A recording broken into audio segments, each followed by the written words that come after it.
У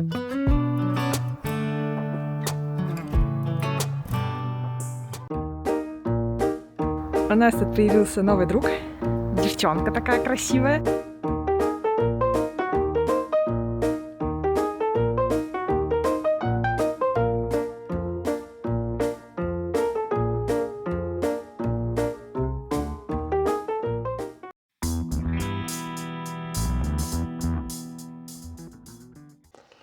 Так, всем привет. В общем, мы сейчас едем на Велибит.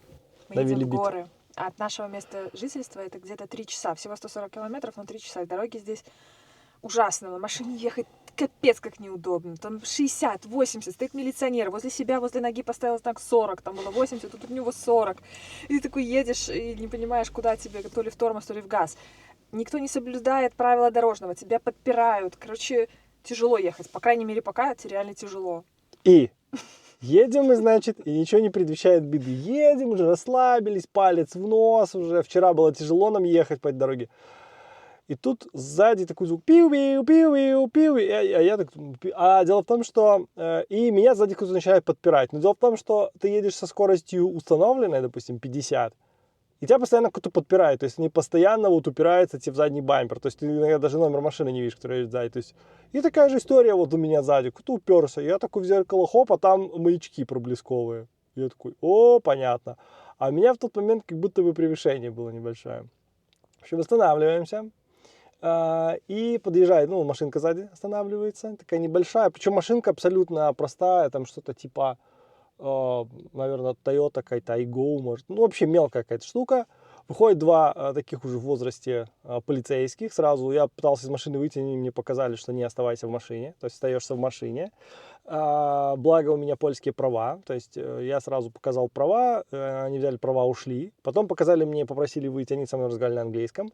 Попросили выйти из машины, показать, что... Спросили, куда мы едем. Мы сказали, что на Велибит едем. И попросили показать, что в багажнике. Я открыл багажник, показал, там у меня просто стоял рюкзак, и у нас еще в рюкзаке находится такой холодильник походный, сумка такая. Они просто так посмотрели, что такие друг на друга посмотрели, сказали типа окей, отдали мне права, сказали все, до свидания, я закрыл багажник, и на этом как бы все. Вот. И с этого мы такие, блин, нифига. Ну я уже просто морально был готов, что сейчас мне нормально тут по полной программе прилетит. Вот, мы сразу зашли Потому в что мы не магазин. знали, сколько они за нами едут, а мы как бы выбрали такую тактику, чтобы нас никто не подпирал. Мы становимся за местным и едем с его скоростью. Ну, как бы... И тут такие кейсы есть, что, например, там 40, они тут 90 летят, короче, ну такое прям, да, и вот действительно мы не знали, как долго они за нами едут, и насколько сильно мы успели уже у них тут случиться, поэтому, да, ну вроде, чат GPT сказал, что если на месте штрафа не выписали, то вроде все нормально будет, но они зафоткали номер машины, зафоткали права, поэтому, в принципе, на 100% я бы еще пока не был бы в этом уверен, но вроде... Ну, хотя бы права не отобрали. Права, да, Правда. пока, да, а права здесь, они точно у нас там, да? Вот. Ну, вот такая история, поэтому, в принципе, я считаю, что история довольно поучительная, и нужно быть как-то наготове. Но, опять же, непонятно, то есть, почему они поехали именно за нами, то есть, потому что тут, на самом деле, местно они носятся просто как угорелые. Туристов очень много.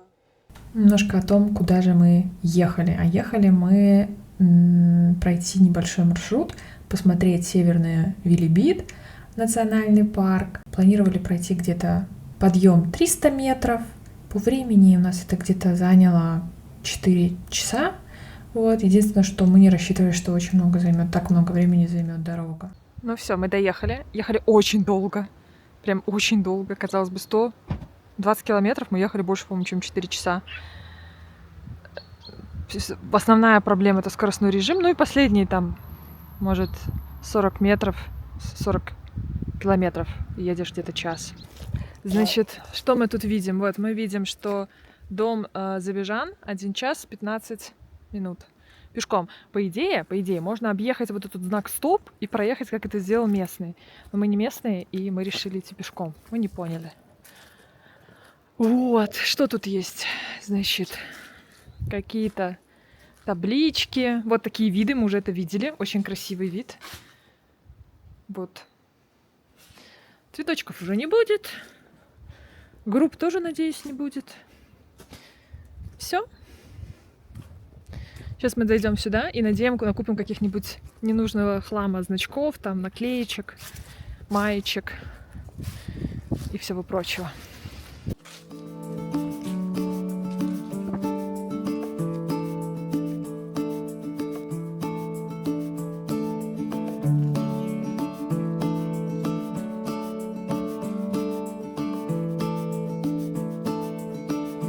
Фух, нифига тут, конечно, ого.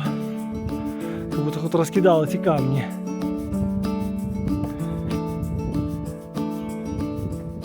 Как мы вообще нашли Северный Велебит?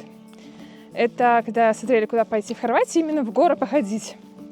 Я посмотрела видео, там парень шел, по-моему, 5 дней. Так красиво, там, в общем, ну, то есть сам по себе этот маршрут, он не однодневный, тут можно идти достаточно долго, вот, и красиво.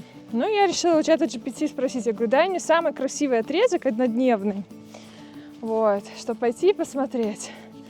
Ну, мне чат GPT говорит, значит, доезжаете до Завижана и, значит, оттуда по хребту, без всяких наборов, идете, значит, сколько вам там влезет, там все красиво, с одной стороны море, с другой стороны горы. Я ему тогда уже посмотрела по карте и думаю, ну, обычно. Никто такую заповедники на машине не пускает. Ну, думаю, ну, мало ли, это же Хорватия. Тут все как бы по-другому немножко. Но нет. Чат GPT, короче, был неправ. Хотя, да, вверху там есть парковка, на карте она есть, поэтому я тоже так подумала. И на карте вроде написано, что можно туда подъехать. Идти-то тут 1 час, не страшно. Но просто, что чат GPT может вас завести приблизительно как навигатор. Кто ездит по навигатору, тот знает. Особенно, если какой-то Maps.me, блин, одно сплошное удовольствие. Такие красоты покажет. Непроходимые. Так, ну, а теперь я чуть-чуть расскажу.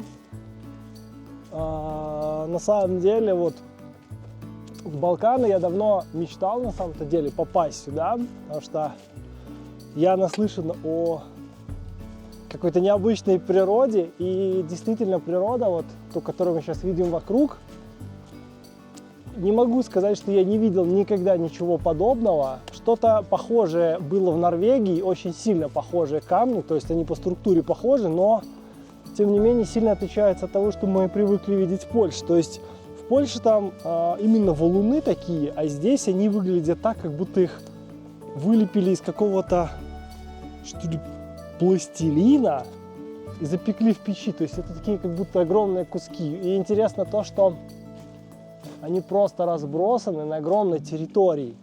Как будто кто-то шел с корзиной огромной и вот так вот просто разбрасывал эти камни. Прям, ну, офигенно. Как уже Юля говорила, по идее изначально мы должны были подъехать прямо на парковку и пройти по хребту, но с учетом того, что мы, ребята, бывалые, и такие походы для нас по кайфу, в принципе, все прям очень-очень круто. Мне прям очень нравится. Вот. Единственное, что действительно очень непонятная погода сейчас. То есть становится то жарко, то холодно. Когда начинает задувать ветер, он прям такой ледяной. Поэтому пришлось взять с собой полный, вот у меня полный рюкзак, и у Юли такой же полный рюкзак всякой одежды. Начиная от чуть ли не шортов, заканчивая пуховиками на -10.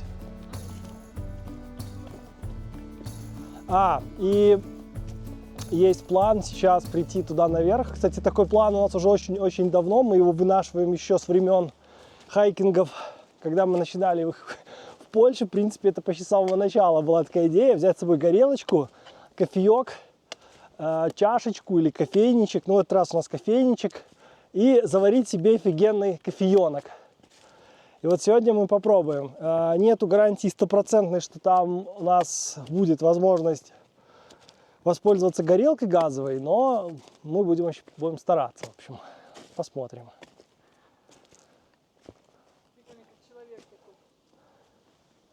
Да. Интересно, что везде очень, кстати, популярны отметки красно-белые. Например, в Польше это Орла-Перт, наверное, или как это называется? Не только, это почти в основном это главные маршруты, значит. Там есть второстепенные, есть более короткие, зеленый, желтый там. Вот. Ну, я недавно ходил на одну гору, про которую говорить нельзя. Там вся дорога красно-белый маршрут, вся. Хочешь жить, иди жить красно-белого.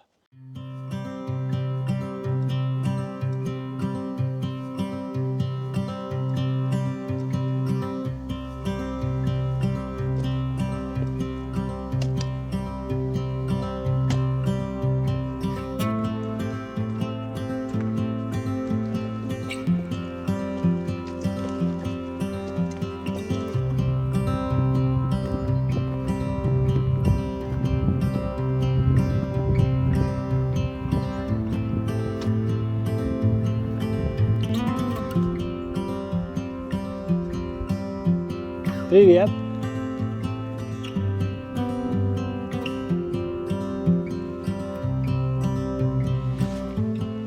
Добрались до Схрониска.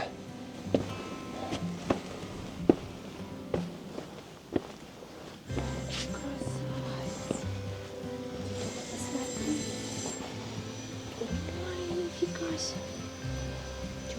Ты красавец. Ты здесь мышей ловишь? Ну давай, да. Видишь, я не покажу. В общем, добрались мы до схрона. Поесть тут ничего нам не дали, но не факт, что это еще и схрон. Я бы сказал, что это какая-то вообще метеостанция. Не, это Схрониска.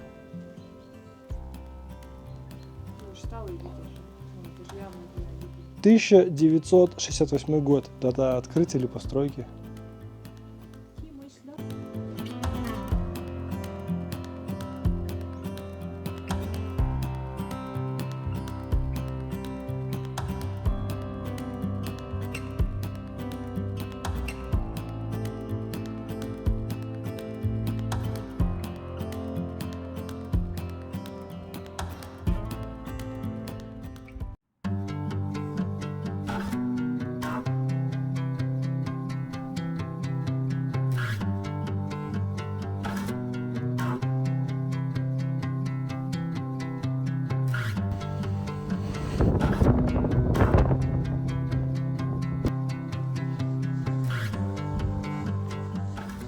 Сегодня снова не удалось нам кофе сделать.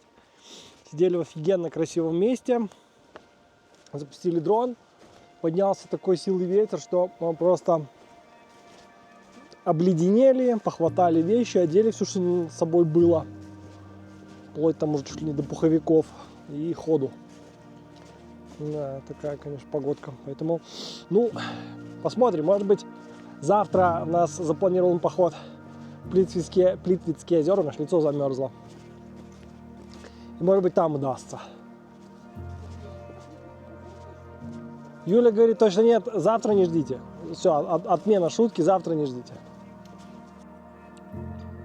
Возвращаемся обратно тем же маршрутом. Еще вот буквально недавно снимали вот там гиперлапс. Еще, но сейчас там уже вообще ничего не видно. Затянуло это, там облачность такая очень низкая сегодня. Из-за этого, короче, чувствую, если еще такая вся эта туманность сядет на дорогу, ехать нам вообще будет не камильфо.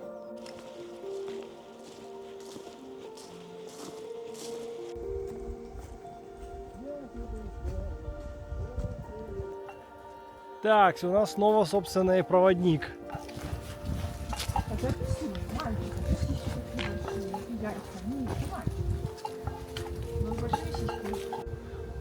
Добрались мы до крайней точки, откуда стартовали. Вот такое инфотабло. В общем, на территории есть 11-й велосипедный маршрут. Запрещено, в общем, устанавливать палатку и разжигать любой вид костра или огня. Такие дела.